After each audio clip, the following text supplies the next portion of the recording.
Assalamualaikum warahmatullahi wabarakatuh. Alhamdulillah rabbil alamin. Wassalatu wassalamu ala asyrafil anbiya'i wal mursalin wa ala alihi wa sahbihi ajma'in. Allahumma la ilma lana illa ma 'allamtana fa'alimna ma yanfa'una ilman wa 'amalan mutaqabbala. Waradallahu ma'ana walidina wa masyaikhina wa mu'allimina wa an awliya'i ajma'in, amma ba'd. Alhamdulillah, bersyukur kepada Allah SWT dapat kita meneruskan pengajian kitab Falsafah Ilmu Kalam. Jadi kita sambung lagi. Kita dah tengok berkenaan dengan hubungan di antara ilmu kalam dengan usul fiqh, ilmu kalam dengan mantiq, ilmu kalam dengan ilmu lughah, ilmu kalam dengan ilmu-ilmu yang lain. Jadi ada hubungan di antara kuli dan juz'i, dan ada hubungan yang sangat kuat daripada sudut pengaruh ta'athur wa ta'thir, pengaruh mempengaruhi ataupun pengaruh yang ataupun dipengaruhi oleh salah satu daripada bidang ilmu tersebut. Sama ada ilmu kalam mempengaruhi ilmu mantiq ataupun ilmu mantiq mempengaruhi ilmu kalam. Di situ ada timbal balik. Okey, seterusnya malam ini kita akan tengok pada muka surat 43 berkenaan dengan hajatu ila ilmi kalam.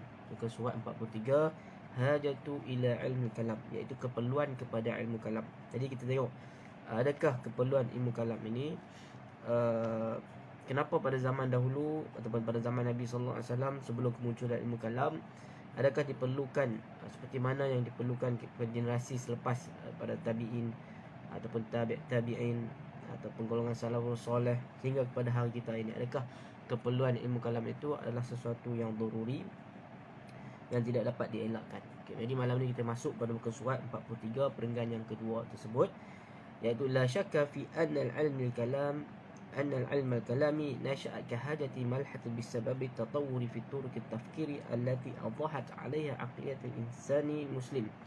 Iaitu tidak syak lagi bahawasanya di sana ilmu kalam ini muncul sebagai satu keperluan dengan sebab perkembangan kaedah pemikiran manusia allati adahat 'alaiha aqlatul insanul muslim, yang mana telah menyinari akal insan yang muslim. Faminal mujarradi iktifa'u bitalaqi khabar rasul, itu sudah memadai sekiranya kita hanya memadai dengan kita mengambil khabar-khabar ataupun hadis-hadis Nabi SAW lil imani bihi, untuk kita beriman, wal iz'ani lahu, untuk kita tunduk dan juga patuh. Tahawwalat al-aqlatul muslimah ila mutalabati bid-dalil. Kemudian akal orang muslim ni ataupun akal yang muslim ni, dia juga menuntut kepada dalil. Dan perkara ini memang menjadi nature ataupun tabiat kepada akal manusia, iaitu talabul dalil. Bila sesuatu kepercayaan, dia tidak akan menerima secara bulat-bulat kecuali berdasarkan kepada dalil yang diyakini, dan juga ataupun sesuatu perkara itu iqtina'u bihi, iaitu benda yang dia diterima. Summa munaqasha wajha dilalah, kemudian mereka ini akal akan membincangkan tentang bentuk ataupun wajah dilalah. Okay, wajhu dilalah ni kita tengok, dilalah ni dia tengok dia ada aspek yaqiniyatu dilalah, zaniyatu dilalah, subutu dilalah ataupun ghairus subuti dilalah. Maksudnya dari aspek dilalah, dan dia ada beberapa keadaan, sama ada adilah itu ataupun dilalah tersebut adalah jelas, yakin ataupun zon, sama ada daripada sudut makna ataupun dari sudut ketepatannya, subut dan juga ghairus subut.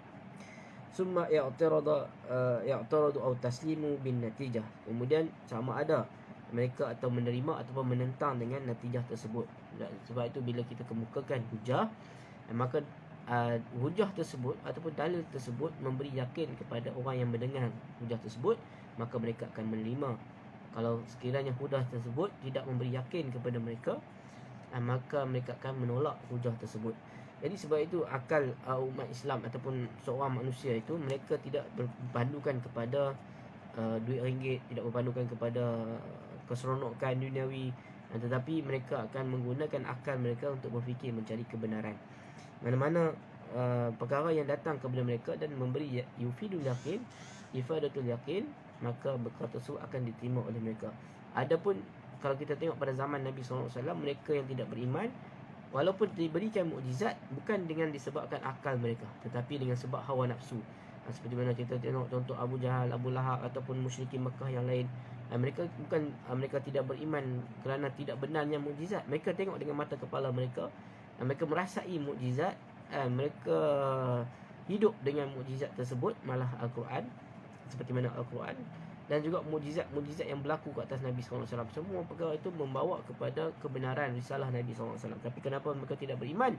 Bukan sebab dengan mukjizat tersebut, tetapi disebabkan oleh hawa nafsu mereka. Seperti cintakan keduniaan, cintakan pangkat, cintakan nama, status, yang mana masyarakat jahiliah itu mereka yang pemimpin-pemimpin besar tidak masuk Islam dengan sebab ataupun tidak mengikut Nabi SAW dengan sebab mereka ini ego, takabur dengan kedudukan dan juga pangkat mereka. Jadi sebab itu jadi kalau sebab akal itu bukan lagi, sebab akal telah melihat kebenaran yang ada di hadapan mereka. Ini ayat Quran jelas menunjukkan bahwasanya Nabi SAW itu membawa kebenaran, kecuali sekiranya ada timbul kesesatan dalam jiwa mereka, itu yang menyebabkan mereka mengalih atau berpaling daripada dakwah Nabi sallallahu alaihi wasallam. Wa hadza tatawur bila syakka wa amr tabi'i. Iaitu perkembangan tadi dia adalah merupakan perkara yang natural, biasa, benda tabi'i, benda semula jadi. Walaysa ta'athuran bi thaqafatil ukhra, dan bukan semata-mata dia ini ada pengaruh dengan kebudayaan ataupun keilmuan luaran.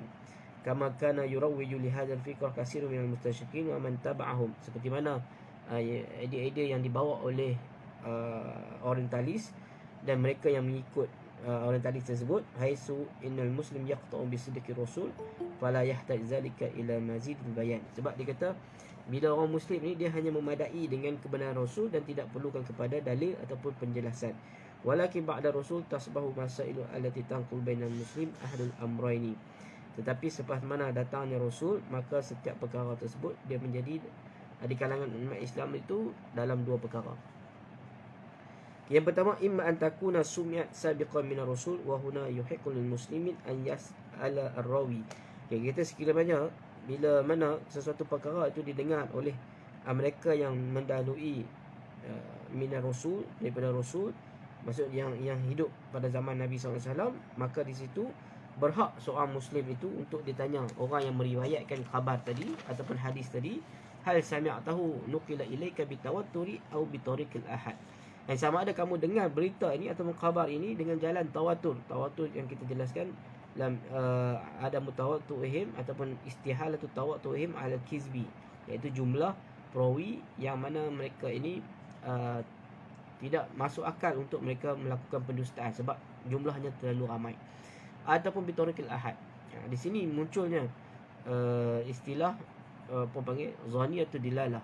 Maksudnya kalau dengan tawatur itu memberi qati'atul dil ataupun qati'atul subut qati'atul subut, minta maaf. Di zaniyatul subut dengan qati'atul subut. Dari sudut kebenaran sesuatu berita tersebut.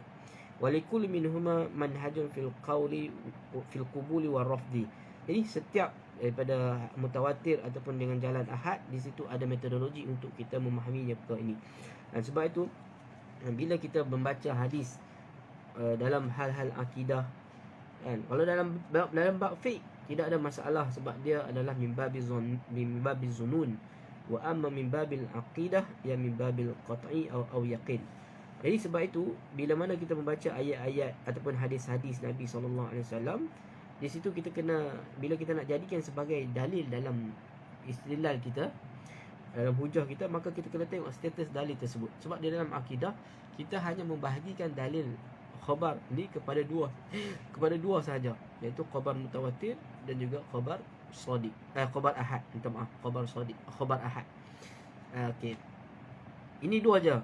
Kalau dalam fiqh mungkin di sana ada hadis hasan, ataupun dalam ulum hadis ada hadis dhaif, ada hadis makbul, ada hadis hasan, hasan li ghairi, hasan li zatihi, hadis apa lagi hadis macam-macam jenis hadis berdasarkan kepada pembahagian rawi, pembahagian sanad, pembahagian matan dan sebagainya. Tetapi dalam ilmu hadis, dalam istilah ilmu hadis, kita hanya membahagikan hadis itu kepada mutawatir dan juga ahad.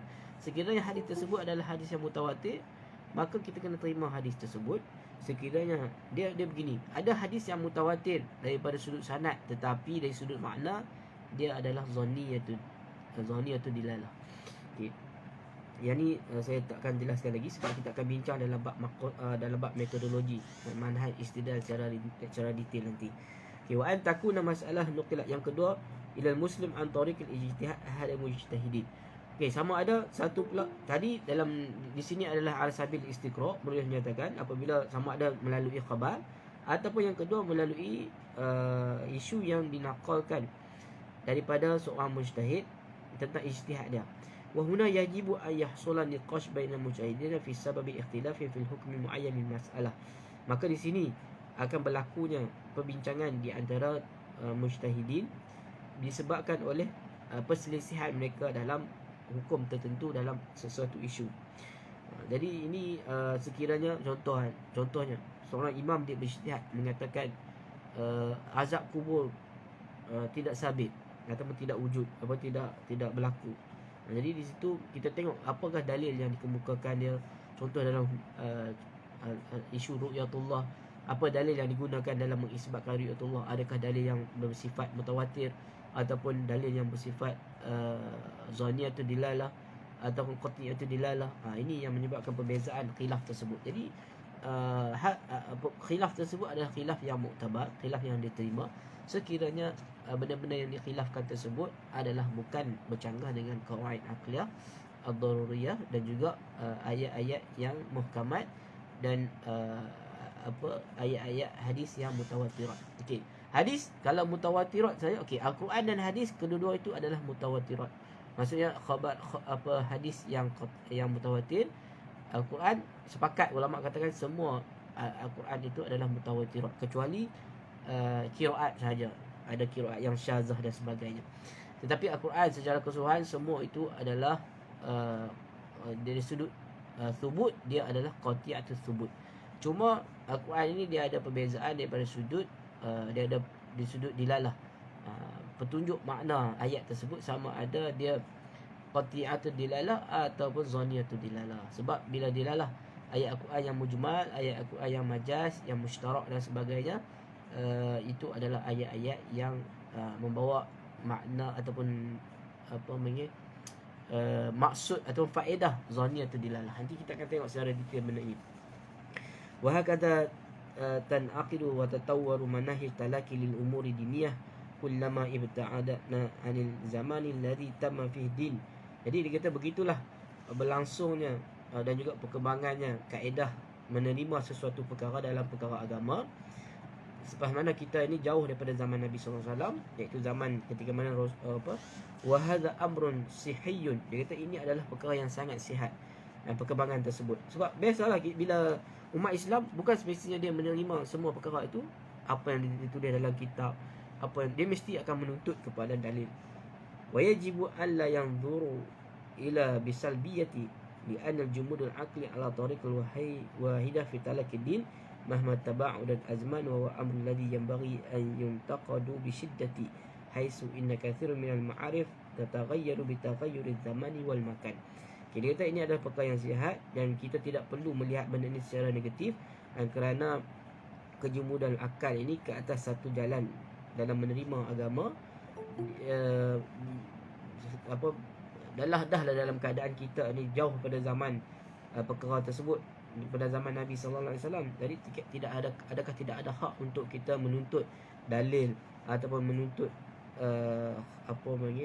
istidlal ataupun kita mempertikaikan ataupun mengkritik sesuatu hujah seseorang bila nama orang agama tidak bermaksud kita tidak boleh mengkritik hujah mereka. Jadi inilah penilaian dalil, itu adalah perkara yang sihat, tidak ada masalah. Jadi kalau orang awam mereka meminta dalil ataupun menuntut dalil, itu adalah perkara yang sihat, bahkan menunjukkan bahawasanya akal mereka ini adalah akal yang hidup. Okey, habis bab tentang perkara tersebut. Okay, muka surat 44 kita masuk pula tarikh nash'atil ilm kalam, sejarah perkembangan ilmu kalam. Okay, jadi di sini dia cerita sedikit saja tetapi ada faedah dia.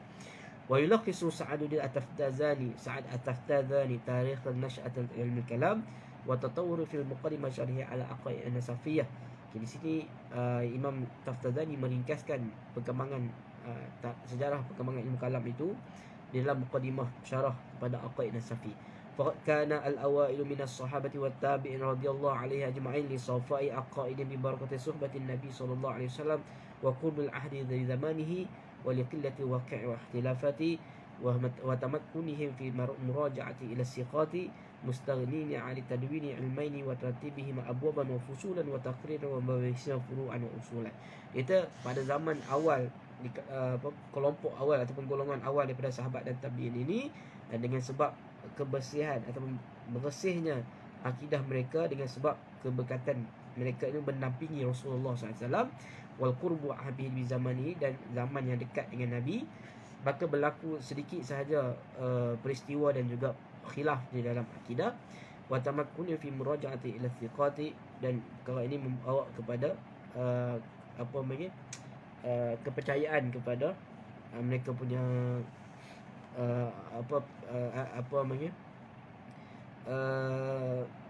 akidah tersebut.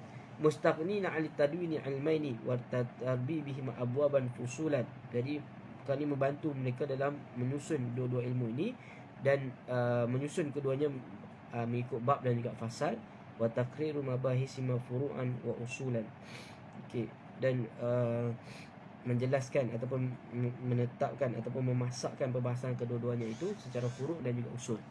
Okey, kemudian sehinggalah muncul muka surat 45, an hadasat al-fitan bainal muslimin. Kemudian berlaku fitnah di kalangan umat Islam, wa ghalaba al-baghyu ala a'immatid din. Kemudian maksudnya berlaku kesesatan ataupun pelampauan ke atas a'imatuddin, iaitu para ulama. Wa zahara al-ikhtilaf wal ara'i wal mail ila al-bid'ah. Kemudian muncul pula perselisihan pendapat dan kecenderungan kepada bid'ah dan juga mengikut hawa.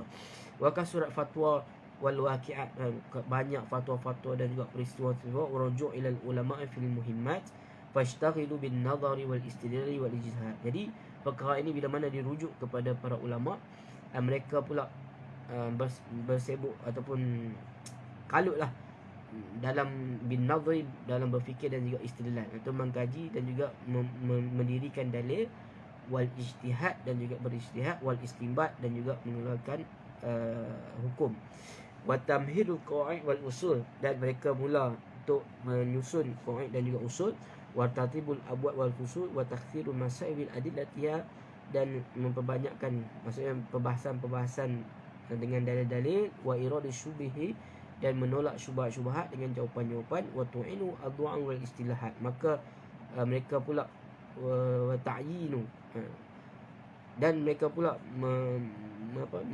mereka ataupun mencipta istilah-istilah, wa tabyiril mazhab wal ikhtilafat, dan menjelaskan tentang mazhab-mazhab dan khilaf perselisihan tersebut. Jadi kita tengok bagaimana berlakunya perkembangan ilmu kalam tersebut pada zaman Nabi SAW ataupun pada zaman sahabat tidak berlaku, dengan sebab tidak ada fitnah, dengan sebab li safa'il aqaidihim. Tetapi bila mana selepas kewafatan Nabi SAW berlaku fitnah, berlaku macam-macam pendapat-pendapat yang bercanggah dengan sebelum ni. Pada zaman Nabi tidak ada dakwaan tersebut, seperti mengatakan Allah ada darah bidam, Allah tu terdiri takawanu minad dami wal lahmi. Jadi dakwaan-dakwaan tersebut membawa kepada usaha-usaha ulama untuk menjawab segala syubhat tersebut, sehinggalah muncul metodologi istidlal, muncul pertambahan dalam buku-buku akidah. Sebab kalau kita tengok zaman Nabi SAW tu, akidah tu hanya beberapa perkataan sahaja boleh selesai. Beriman kepada Rasul, beriman kepada Allah SWT, beriman kepada malaikat, rukun iman tersebut. Tetapi bila mana bertambahnya isu-isu menyebabkan ulama terpaksa menjawab, jadi mereka masukkan perbahasan-perbahasan tersebut di dalam perbahasan ilmu kalam. Kalau kita boleh tengok dalam kitab Maqalat Al-Islamin oleh Imam Abu Asy'ari, di situ telah menjelaskan ada 10 mazhab utama ataupun mazhab besar yang mana mereka ni ada pandangan mereka sendiri dalam tentang ru'yatullah, tentang kudrat manusia. Kita tengok antara yang terawal muncul Jabariyah, Qadariyah, muncul Mu'tazilah, kemudiannya itu antara menyebabkan ilmu kalam itu dia jadi complicated, sophisticated, sebab isu tu makin bertambah. Begitu juga medik. Kalau kita tengok ilmu medik dahulu, kalau nak jadi doktor hanya baca 2-3 buku saja sudah mampu jadi doktor pada zaman tersebut, zaman Ibn Sina dan sebagainya. Tetapi zaman hari ini dengan berkembangnya ilmu medik, nak jadi doktor tu mengambil masa yang lama, dan kepakaran juga, kalau kita tengok dia sub kepakaran tu juga memerlukan kepada tempoh masa yang lama, sebab kajian kitab makin bertambah. Begitu juga tentang fiqh. Kalau kita tengok fiqh dulu masalah tak banyak, tapi kalau kita tengok pada kurun ketiga dah ada 100,000 masalah fiqh. Pada zaman Nabi tidak ada masalah yang banyak. Ada, bukan tak ada, tapi tidak banyak. Kemudian ulama pun menyusun. Jadi ilmu kalam ni dia bukan lahir daripada ruang yang vacuum, maksudnya tidak ada isu, tidak ada perbahasan. Ada lahir dengan sebab menjawab isu-isu yang dihadapi oleh umat pada ketika setiap zaman. Jadi setiap zaman itu dia ada pertambahan setiap isu tersebut. Okey, wasama bima yufidu ma'rifatul ahkam amaliyah an adillati tafsirah bil fiqh. Jadi dinamakan sesuatu perkara yang memberi faedah pada sudut ahkam. Jadi kita mengetahui hakam yang praktikal ataupun berkaitan dengan amalan berdasarkan kepada dalil yang tafsili. Contoh aqimus solah, ayat-ayat waktu zakah, itu dinamakan sebagai fiqh. Wa ma'rifatul ahwal, dan pengetahuan tentang hal-hal yang berkaitan dengan dalil ijmali fi ifadatil ahkam dinamakan sebagai usul fiqh. Ini perbezaan di antara fiqh dan usul fiqh. Fiqh adilatu tafsiliyah, manakala usul fiqh dia adalah adimatu ijmaliyah, sebab dia melihat kepada kulliyah. Maksudnya al-amru yufidul wujub. Dia tidak melihat kepada aqimus solah wa atuz zakah, tetapi dia melihat kepada fi'lul amar yang ada pada aqimus solah dan juga waktu zakah tersebut. Jadi itu adalah dalil-dalil yang ijmal. Jadi mengeluarkan daripada dalil ijmal itu qawaid kulliyah, seperti al-amru yufidul wujub, itu adalah antara dalil-dalil ijmal dalam dinamakan sebagai ilmu usul fiqh. Kemudian wa ma'rifatul aqaid min adillati bil kalam. Kemudian mengetahui ataupun pengetahuan ataupun ilmu berkenaan dengan aqaid ini, akidah ini ataupun pegangan ni adalah daripada dalil-dalilnya, itu dinamakan sebagai kalam. Di ana unwanu mabahisihi kana qauluhum al-kalamu fi kaza wa kaza. Sebab dinamakan dalam setiap perbahasan tersebut. Jadi para ulama bila dia menulis mutakalimin ini menulis al-kalam fi haza, maka ini adalah satu pendapat yang mengatakan ilmu kalam itu berasal daripada penggunaan al-kalam fi kaza. Maksudnya apakah tentang perbahasan tentang ru'yatullah, al-kalam fi ru'yatillah, begitu kaedah dia. Jadi dinamakan sebagai al-kalam. Wa li'anna al-mas'alatul kalam kana ashhar mabahis wa aktsaru nizaan. Okey, begitu juga dia kata antara sebab dinamakan ilmu kalam, bahasa dah ada sebelum ni. Kerana perbahasan kalam itu adalah merupakan perbahasan yang paling popular, paling masyhur lah, dan banyak nizaan wa jidalan, banyak pertelingkahan dan juga perdebatan. Hatta innal ba'dha mutaghallabah qatala kathiran minal minal ahli al-haq li'adami qawlihim bil khalqil Quran. Dan sehingga berlaku penindasan ataupun pembunuhan di kalangan ahli al-haq dengan sebab mereka mengatakan mereka tidak menerima ataupun mereka tidak li'adamin, iaitu mereka tidak berpendapat bahawasanya Al-Quran itu adalah makhluk. Ini yang berlaku pada zaman Ahmad bin Hanbal. Wali'annahu yuridul qudrah al-kalami fi tahqiqi syariah wa izamil qusub kal mantiqi lil falsafah. Jadi begitu juga dinamakan ilmu kalam, sebab bila dia mengetahui ataupun dia menguasai ilmu kalam, maka qudratul ala kalam, dia ada kemampuan untuk berbicara fi tahqiqi syariah, dalam untuk menjelaskan tentang agama, wal izamul qusum, dan juga menundukkan musuh. Izamul qusum bil hujjah lah, maksud menundukkan musuh dengan hujjah. kal mantiq bil falsafah, seperti mana mantik bagi falsafah. Jadi ilmu kalam adalah ilmu kalam bagi akidah. Dia seumpama mantik bagi falsafah, usul fiqh bagi fiqh. Jadi itu hubungan dia. Dan ilmu kalam bagi akidah, dan alat untuk mempertahankan akidah, ataupun metodologi dalam mengkaji tentang akidah. Wali anau awal ma yajibu min al-ulum allati innama ta'lamu wa tata'allamu bil kalam.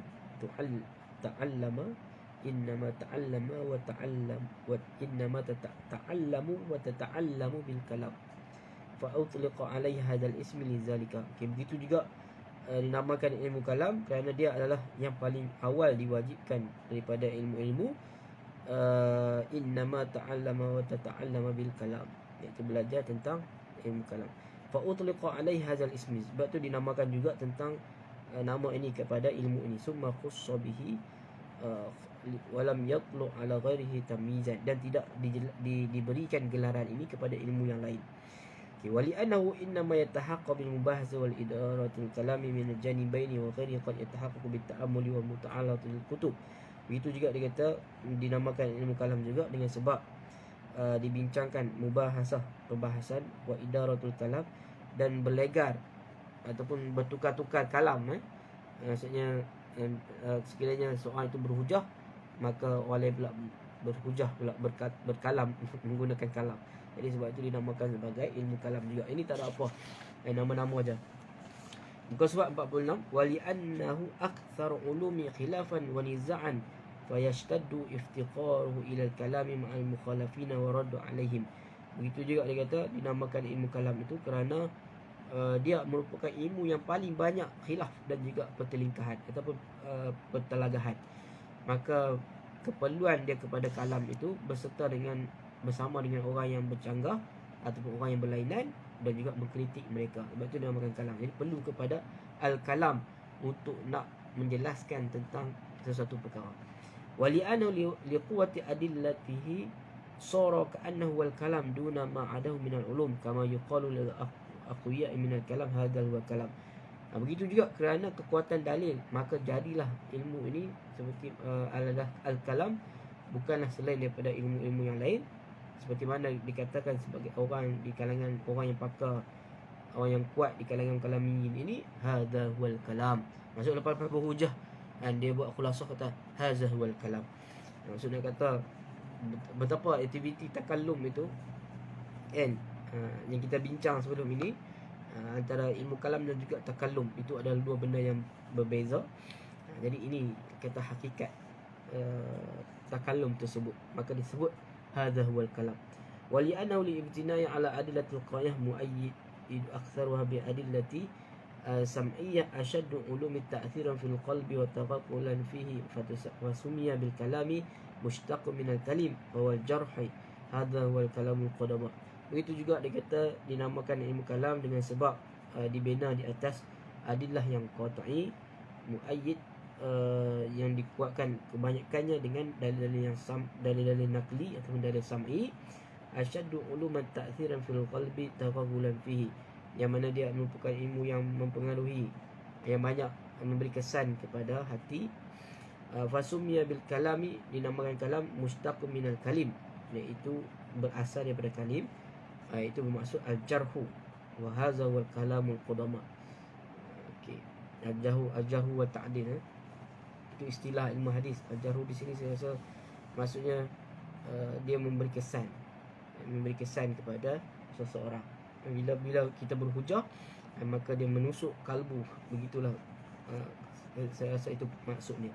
Summa lamma nuqilat falsafatu ila al-arabiyyah wa qada fiha islamiyun hawalu rad ala falasifah fima khalafu min asy-syari'ah wa qalatu bil kalami kasr min al-falsafah liyatahaqqaqu maqasidiha fayatamakkanu min ibtaliha wa hallu majjaran. Kemudian bila mana falsafah ini dipindahkan ataupun dibawa masuk ke dunia Arab ataupun ke dalam bahasa Arab, maka ulama pula mengkaji dan juga berusaha untuk mengkritik ataupun menolak ahli-ahli falsafah ini yang mana mereka ini bercanggah dengan syariah.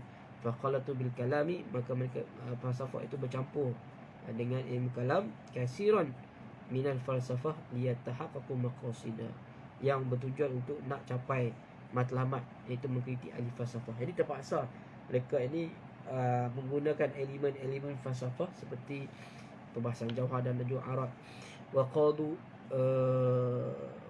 wahal ila an ajul fi ma'zam at-tabi'ah, dan mereka pula memasukkan perbahasan kebanyakannya tentang perbincangan tentang tabiiyat yang kita bincang tadi, wal ilahiyat, ketuhanan, wa qadu fi riyadiyat, dan mereka juga terpaksa mengkaji tentang riyadiyat, matematik, hatta kadala yatamayyazu an falsafati laula istimal yang ala sam'iyat. Dia kata sehinggalah tidak mampu lagi untuk kita nak membezakan di antara falsafah, iaitu membezakan ilmu kalam dengan falsafah, dengan sebab sekiranya ilmu kalam itu tidak dibincang tentang isu-isu sam'iyat. Wa hadza wal kalam mutaakhirin, ini adalah kalam ataupun pendapat ataupun ilmu kalam di sisi mutaakhirin. Ini juga perkara yang di-highlightkan oleh Syahrustani dalam kitab Nihayatul Aqdam. Bagaimana golongan mutaakhirin Asy'ariyah ini mereka blend falsafah dengan ilmu kalam itu, sehinggalah kita tidak nampak lagi perbezaan di antara ilmu kalam dengan falsafah, sebab dia dah selalu sebati sangat. Sebab Imam Ghazali, start pada Imam Ghazali itu mereka menerima istilah-istilah ataupun perbahasan-perbahasan falsafah yang tidak bercanggah dengan akal, maka mereka menerimanya sebagai satu ilmu yang boleh diguna pakai dalam ilmu kalam. Jadi sebab itu kita tengok contoh dalam buku Wasil At-Ta'i, saya pernah jumpa dia. Dia namakan pencamburan antara falsafah dalam ilmu kalam ni sebagai kalamud daqiqul kalam. Dia kata daqiqul kalam itu adalah istilah satu ilmu pencampuran di antara ilmu kalam dan juga falsafah. Dia kata ini bukan ilmu kalam, dia asingkan terus, maksudnya dia tolak terus. Dia kata perbahasan mutaakhirin tentang umur ammah dan sebagainya itu bukan lagi perbahasan ilmu kalam, dia adalah daqiqul kalam. Ini pendapat dia. Saya tak setuju, tapi saya tak katalah depan-depan dia. Tapi dia bagi tahu saya sendiri kenapa dia tulis buku tersebut. Kawan boleh download dekat internet, cari buku Daqiqul Kalam, Wasil At-Ta'i.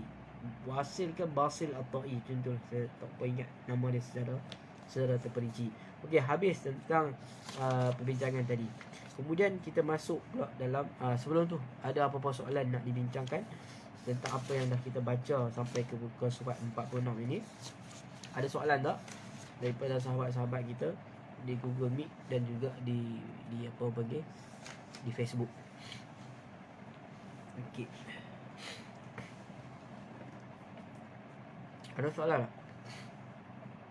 Kalau tak ada soalan, kita sambung al-ilmu kalam jadid. Okey, jadi sedikit mukadimah tentang ilmu kalam jadid. Saya pun dulu minat juga tentang ilmu kalam jadid ni. Biasalah masa kita muda tu kita suka kepada benda yang baru, teori yang baru, fashion baru, trend baru. Jadi bila ada sarjana-sarjana yang mengemukakan teori-teori ilmu kalam jadid ini, jadi membawa kita ni terpesona dengan istilah tersebut. Akhirnya macam contoh mantik hadis, mantik moden. Bila kita tengok istilah moden, kita jadi macam seronok, kita jadi tertarik, kan? Apa yang modennya, apa yang baiknya, apa yang kurangnya, apa sedangkan pula isu pula menunjukkan bahawasanya, contohnya pembawakan ilmu kalam daripada kalangan orang terdahulu ni pula agak tidak menarik, maksudnya tidak menarik minat kita. Jadi menyebabkan kita memandang sinis tentang perkara tersebut, apa yang dibawa oleh orang terdahulu. Jadi kita ni suka untuk nak mencari mazhab baru, supaya kita rasa itu yang lebih baik daripada apa yang dipegang oleh orang terdahulu. Itu biasa. Jadi orang muda biasanya selalu begitu. Dia akan tertarik dengan fashion baru, trend baru. Sedangkan contoh baju Melayu, mungkin baju Melayu tu dah terlalu normalisasi sangat, terlalu normal sangat. Jadi dia bawa fashion yang baru supaya orang muda ni tertarik. Tapi kalau kita tengok orang tua, fashion mereka tak berubah. Kain pelikat baju Melayu, sebab mereka bukan kata mereka tak ikut trend ke apa, tapi dia dia pegang kepada keselesaan. Dia pegang itu benda yang menyenangkan dia. Jadi orang tua ni dia tak ambil benda yang baru. Mungkin zaman muda dia dulu macam tu. Kita pun macam tu. Zaman muda kita suka kepada pembaharuan. Jadi sebab itu kita tengok bila ada tokoh-tokoh yang bawa tentang istilah tajdid, istilah bahtera baru dan sebagainya, tanwir dan sebagainya, istilah-istilah tersebut kita rasa seronok. Kita tahu ini perubahan, ini adalah islah. Ini yang menyebabkan kita meninggalkan turas kita sebab kita memandang sinis kepada turas. Sedangkan turas itu yang berharga sebenarnya. Benda itulah yang bersifat kekal sehingga pada hari kiamat. Fashion ni dia macam perubahan sementara sahaja. Okey. Jadi kita tengok apa itu ilmu kalam jadid, sebab dia adalah satu istilah yang seolah-olah ilmu kalam qadim ini ada masalah. Okey, jadi bila muncul istilah ilmu kalam jadid ini sebab apa? Sebab contoh antara faktor yang menyebabkan munculnya ilmu kalam jadid ini adalah dia tengok khilaf yang tak berkesudahan di kalangan ahli mazhab dan juga ataupun firaq-firaq yang berlainan. Jadi perpecahan tersebut ataupun khilaf tersebut bawa kepada perpecahan, bawa kepada kemudaran, bawa kepada pertumpahan darah. Jadi menyebabkan orang moden ini melihat bahawasanya di situ ada masalah terhadap ilmu kalam qadim, ilmu kalam lama yang kita duk belajar, Asy'ariyah, Maturidiyah dan sebagainya. Jadi dia melihat benda itu ada masalah. Sebab itu kita tengok macam contoh aliran pluralisme. Sebab apa munculnya pluralisme ini? Sebab dia melihat agama itu membawa kepada pertumbuhan, permusuhan di antara penganut-penganut agama. Saling bunuh-membunuh, salah menyala, kafir mengkafir. Jadi menyebabkan timbul orang yang melihat dia tak suka tentang perdebatan tersebut, tak suka tentang konflik yang berlaku pada orang agama ni. Jadi dia bawa keluar teori pluralisme agama, iaitu menyamaratakan agama, iaitu menyatakan semua agama itu adalah benar supaya boleh selesai tentang konflik agama. Jadi orang Hindu tak bunuh orang Islam tak bunuh orang Hindu dan sebagainya, orang Buddha. Jadi menyebabkan mereka ni melihat masalah-masalah yang ada pada ilmu kalam qadim ini.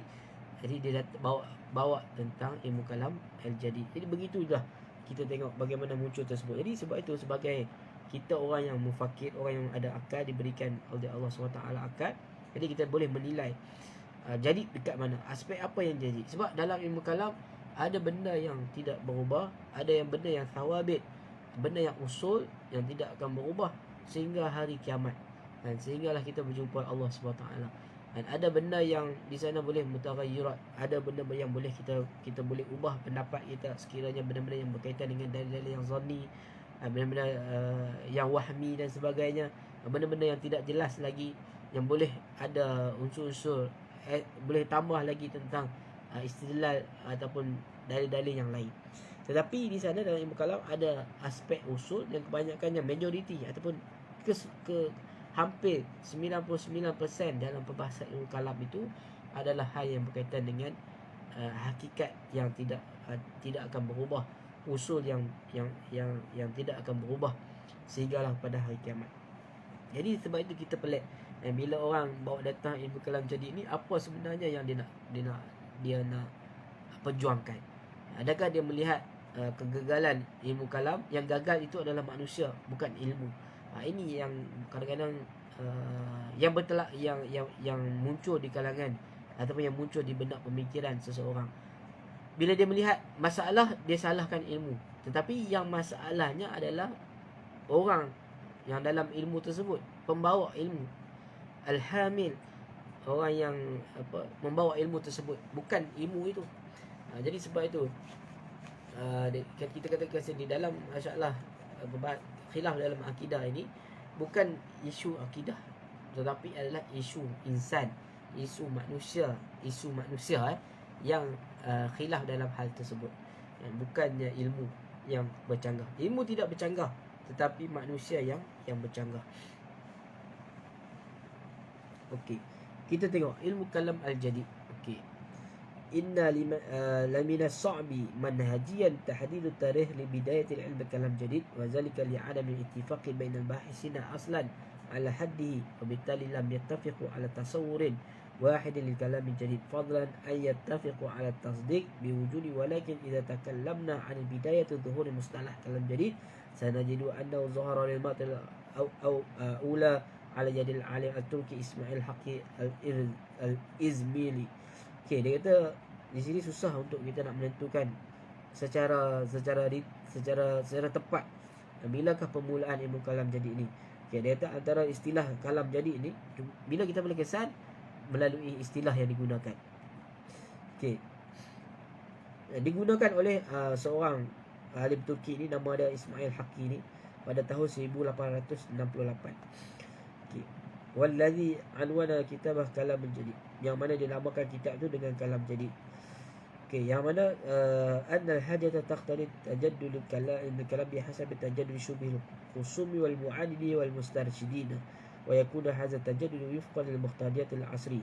Apa yang dia masukkan di situ adalah di dalam kitabnya ilmu kalam jadi ini adalah kita mentajdidkan, kita reform ilmu kalam itu berdasarkan kepada baharunya isu-isu yang muncul di kalangan musuh dan juga orang yang degil ataupun orang yang menentang.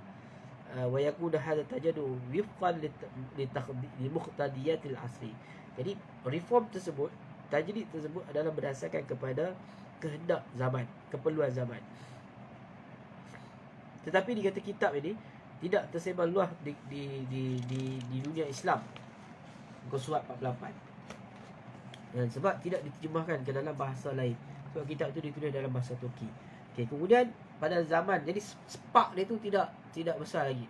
Inilah antara satu macam saya pernah hadir dalam SNL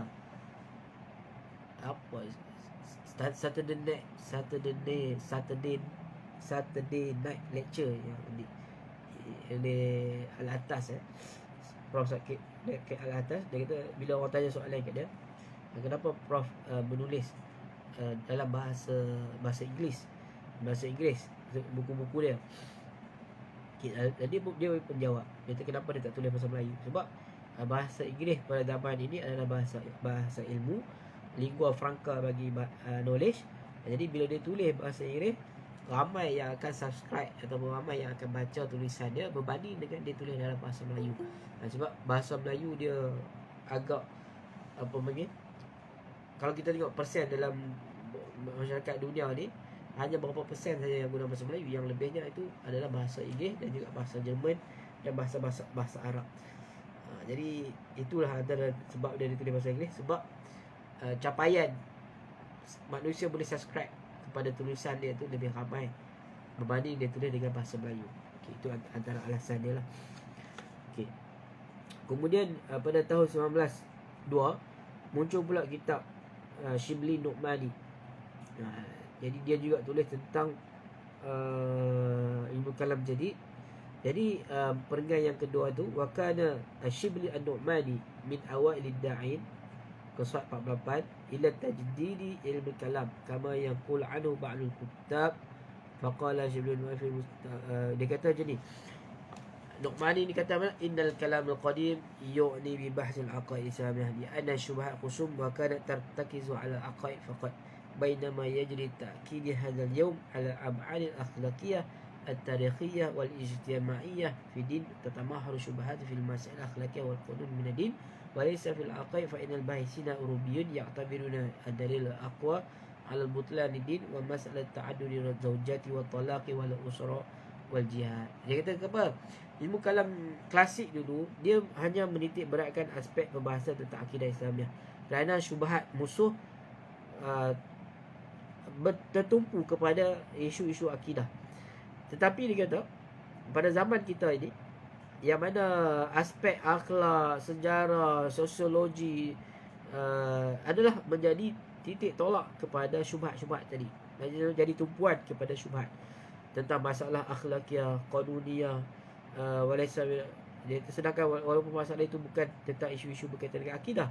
Jadi di sana ada pengkaji-pengkaji Eropah yang mana yaqtabiruna dalil aqwa ala butlani din wa masailut ta'adudi zawjah. Jadi mereka ni nak menolak agama kita berdasarkan kepada contoh isu-isu tentang poligami, tolak, isu kekeluargaan dan juga jihad.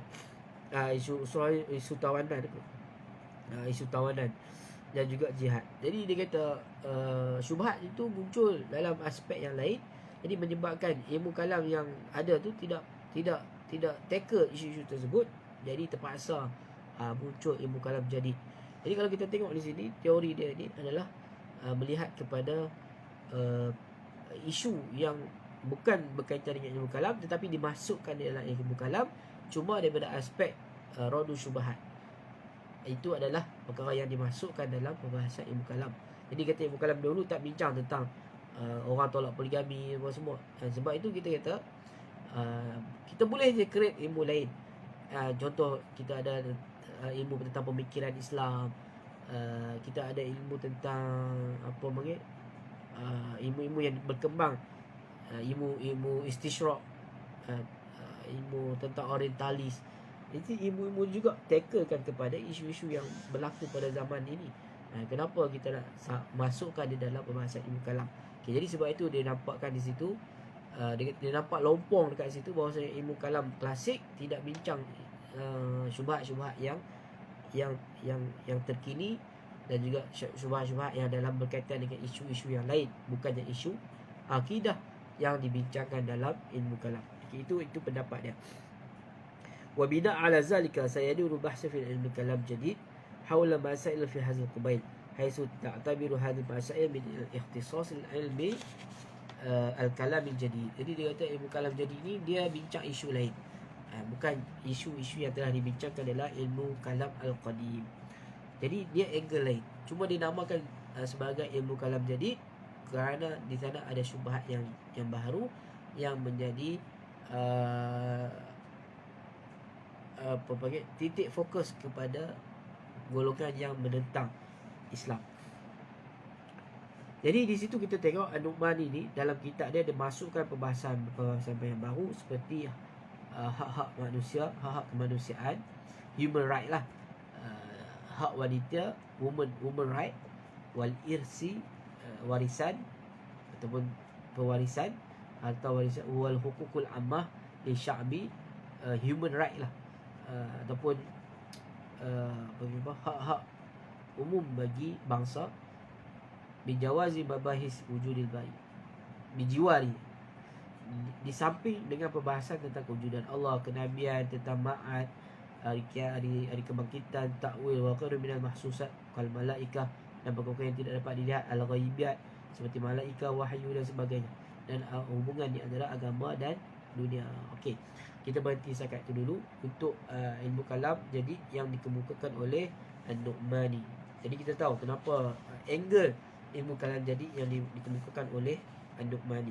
Kemudian kita pula akan tengok nanti tentang Muhammad Iqbal, kemudian Wahiduddin Al-Khan, bagaimana dikatakan sebagai antara ilmu kalam jadi yang dikemukakan oleh pemikir-pemikir Islam. Okey, setakat itu ada soalan sebelum kita berhenti dahulu untuk malam ni. InsyaAllah kita akan sambung pada malam esok dan malam-malam yang akan datang. Jadi ilmu kalam jadi ni dia taklah susah sangat, cuma kita akan baca dan kita akan huraikan, kita akan jelaskan. Kalau siapa-siapa yang tak faham, dia boleh tanya soalan. Jadi kita boleh nilai lah bila kita baca semua literature review ni, kita akan boleh nilai mana angle ilmu kalam jadi yang diwawarkan oleh ahli-ahli pemikir kita. Kalau di Malaysia ni kita ada juga gerakan ilmu kalam jadi ni, apa istilah dia, ada pengguna tu isi guna istilah apa, sebahagian ulama, kebanyakan majoriti ulama menolak ilmu kalam jadi, kecuali tajdid ilmu kalam itu ada. Maksudnya tajdidul khitab, tajdid istilahat, tajdid apa lagi, tajdidul tatbi', iaitu mencetak. Dia ada aspek yang tajdid yang dibolehkan dalam ilmu kalam, tetapi mestilah mengikut kerangka disiplin ilmu kalam tersebut. Jadi sebab itu mutakalimin mereka menjaga benda ini supaya ilmu kalam itu dia tidak cair dengan perkembangan semasa. Okey. Ustaz, untuk penulis barat yang menggunakan hujah kalam seperti kalam kosmologi itu, adakah bersumberkan daripada dengan Islam? Bolehkah Ustaz terangkan dalam bagian pertemuan integrasi dengan tokoh kalam Muslim dan kalam yang lain seperti kalam Maimonides? Okey, apa yang saya tahu okey, kosmologi argument itu adalah wujudiah lah, ataupun kauniyah, dalil kauniyah, dalil alam. Jadi dalil ini adalah dalil yang dikemukakan oleh ahli falsafah. Kemudian dalil ini disaring juga dan juga diguna pakai oleh mutakalimin. Jadi sebab itu kita tengok dalil kauniyah ni seperti al-alam hadis, iaitu antara salah satu daripada kaedah untuk nak mengisbatkan kewujudan Allah berdasarkan kepada dalil hudus. Kalau ahli falsafah mereka bersandarkan kepada dalil imkan, dalil mungkin, dalil imkan. Tapi mutakalimin mereka lebih lebih berat ataupun lebih tarjihkan kepada dalil hudus. Jadi saya kata dalil hudus ni ada sebahagian daripada cosmological argument juga. Okay, dia bukan bersumberkan dia ada aspek Islami dan juga ada aspek Yunani lah. Jadi benda itu benda akli lah. Yang penting kosmologi argument ni dia adalah hal yang berkaitan dengan mahsusat, berkaitan dengan panca indera, yang juga merupakan madarikul makrifah ataupun sumber makrifah, dan dia juga berasaskan daripada akal. Contoh kita kata al-alam imma qadim wa imma hadis, itu adalah taksimul akli, yang mana bukan setakat benda itu dipakai oleh orang Islam, dia juga boleh dipakai oleh semua jenis manusia. Dia adalah ulum akli yang berdiri di atas daruriyatul akliyah, iaitu benda-benda yang disepakati. Okey. Jadi saya dah jawab soalan pertama. Bolehkah Ustaz terangkan dulu bagaimana pertemuan atau integrasi dengan tokoh kalam Muslim dan kalam yang lain seperti kalam Maimonides? Okay. Kalam Maimonides ni saya tak pasti kalam apa. Tapi kita tengok yang saya faham di sini, bila mutakalimin ini mereka bila mengkaji tentang ilmu mantik, ilmu falsafah dan sebagainya, ataupun hal-hal yang berkaitan dengan ilahiyat di kalangan ahli falsafah, bagi saya bila mana Imam Ghazali mengklasifikasikan, dia kata di dalam perkara tabiiyat itu benda yang kita terima pakai apa yang dibawa oleh ahli falsafah. Tetapi hal yang berkaitan dengan ilahiyat, berkaitan dengan ketuhanan ataupun metafizik, itu ada benda yang boleh dipakai, benda yang boleh diterima, ada benda yang bercanggah dengan Al-Quran, ada benda yang bercanggah dengan akal, maka itu ditolak. Jadi bila nama ahli falsafah tidak menjadikan seorang itu, belum tentu dia itu bercanggah dengan hukum akal. Sebab dia juga melakukan kesalahan dalam istidlal. Jadi sebab bila mana mereka tidak patuh kepada kawaid akliyah yang disepakati, jadi mereka juga bercanggah dengan akal. Jadi bila datang mutakalimin, mereka mengkritik kesalahan tersebut. Jadi ahli falsafah ada sebahagiannya istidlal dengan dalil-dalil. Dia pun nak istidlal tentang kewujudan Allah, tetapi menggunakan dalil yang salah. Nanti saya akan ceritalah tentang perkara tersebut. Sebab kesalahan istidlal tersebut menyebabkan ahli mutakalimin ini menolak hujah ahli falsafah tersebut. Sebab tu wujudnya istilah ataupun kaedah butlanun dalil la yuaddi butlanul madlul. Kalau dulu butlanun dalil yuaddi ila butlanil madlul, kebatilan sesuatu dalil membawa kepada kebatilan perkara yang nak dibuktikan ataupun nak didalilkan. Tentang wujud Allah SWT. Okay, dalil wujud Allah Ta'ala ni, ahli falsafah ni, mereka salah kat situ. Jadi bila dalil itu salah, adakah membawa kepada penafian wujud Allah SWT? Dia bagi dalil wujud Allah Ta'ala itu salah? Tidak. Dulu dalam kaedah sebelum ini, mereka berpegang kepada butlanul dalil yuaddi ila butlanil madlul. Tetapi bila mana berlaku perkembangan dalam ulum akliyah ini, mutakalimin kata tidak, kita kena tukar kaedah ini. Jadi mereka pun mengemukakan kaedah yang baru, iaitu butlanul dalil la yuaddi ila butlanil madlul. Kebatilan sesuatu dalil tidak membawa kepada terbatalnya perkara yang nak dibuktikan ataupun dimadlulkan. Jadi yang perlu dikritik, yang perlu diubah adalah dalil, bukannya madlul. Dalil itu yang tidak tepat dengan madlul. Wallahu ta'ala alam. Setakat itu dulu. untuk malam ini.